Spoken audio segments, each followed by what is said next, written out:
دوم یک عدد حقیقی. ببین ریشه دوم چی هستش؟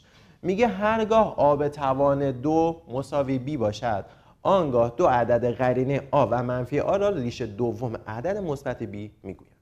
ببین تعریفش هست. تعریفش زیاد برای ما جالب نیستش. اما اینجا نگاه کن، من با عدد با صحبت میکنم. ریشه های دوم 25 چی میشه؟ ریشه های دوم 25 میشه مثبت منفی رادیکال 25 تمام شد. متوجه شدی؟ ریشه های دوم 25 مثبت منفی رادیکال 25. ریشه های سوم 25 میشه رادیکال 25 فوریه 3. ریشه های چهارم 25 مثبت منفی رادیکال 25 فوریه 4.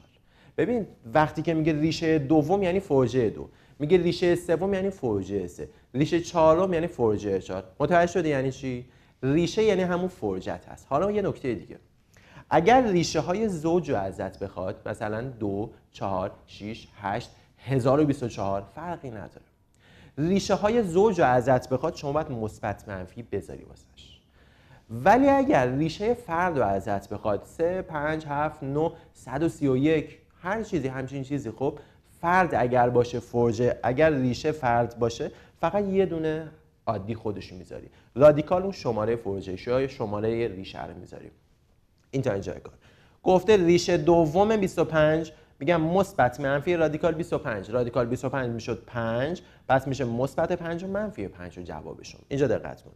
یه سوال نگاه کن، الان وقتی که ریشه دوم هست یعنی فرجه چنده؟ 2 هست. زیر رادیکال شما عدد منفی میتونه قرار بگیره؟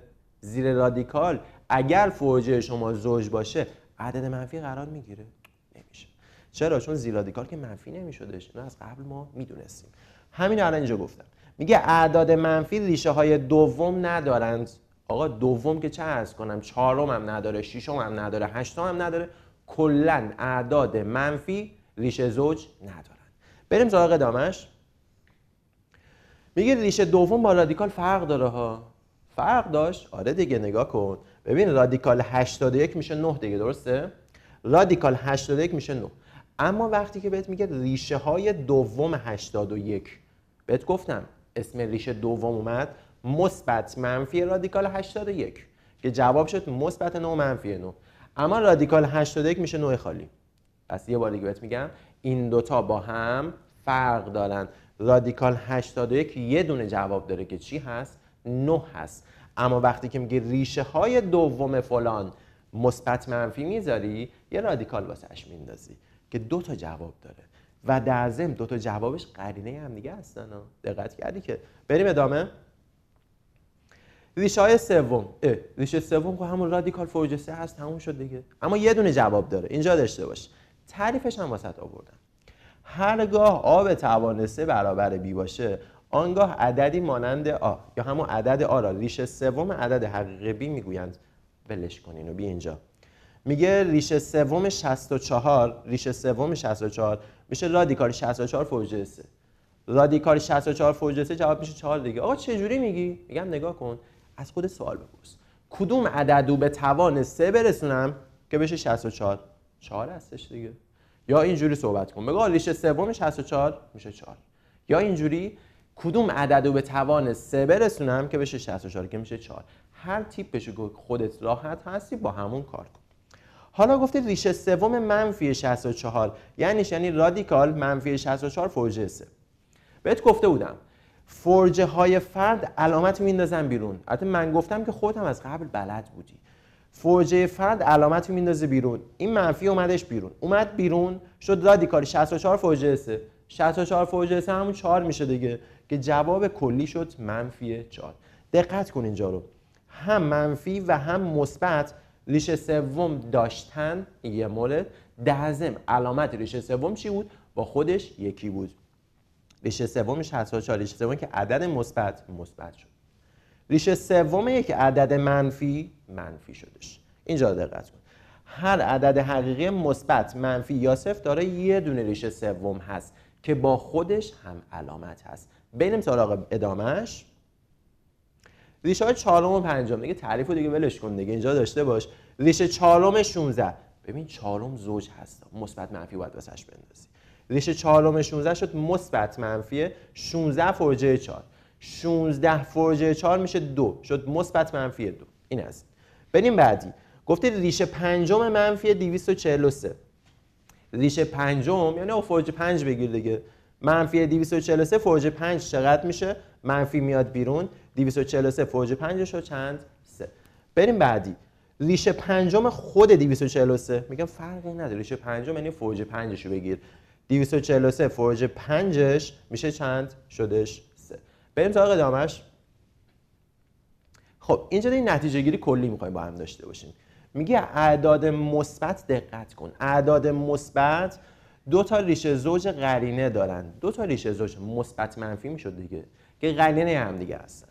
اعداد منفی در ضمن ریشه زوج ندارن ها. چرا ندارن؟ چون زیر رادیکال که منفی نمیتونه بشه. بریم سراغ این یکی. میگه هر عدد حقیقی، ببین هر عدد مثبت باشه، منفی باشه یا صفر باشه، میگه فقط یه دونه ریشه فرد دارن که با خود عدد هم علامت هست. اگر عدد تو منفی باشه ریشه سومش منفی میشه. اگر عدد تو مثبت باشه ریشه سومت مثبت میشه. اگر عددت صفر باشه ریشه سومش صفر میشه. درست شد؟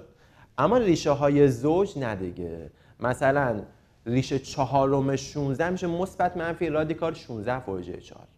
اما عددهای منفی که اصلا ریشه زوج ندارن. مثلا بگیم رادیکال منفی 16 نمیشه که همچین چیزی. بریم سراغ ادامهش. ریشه انوم چی است؟ آقا ریشه انوم همونه دیگه، بهت گفتم دیگه، رادیکال فرجه ان. اما یاد باشه اگر ریشت زوج بود مثبت منفی رادیکال فرجه ان.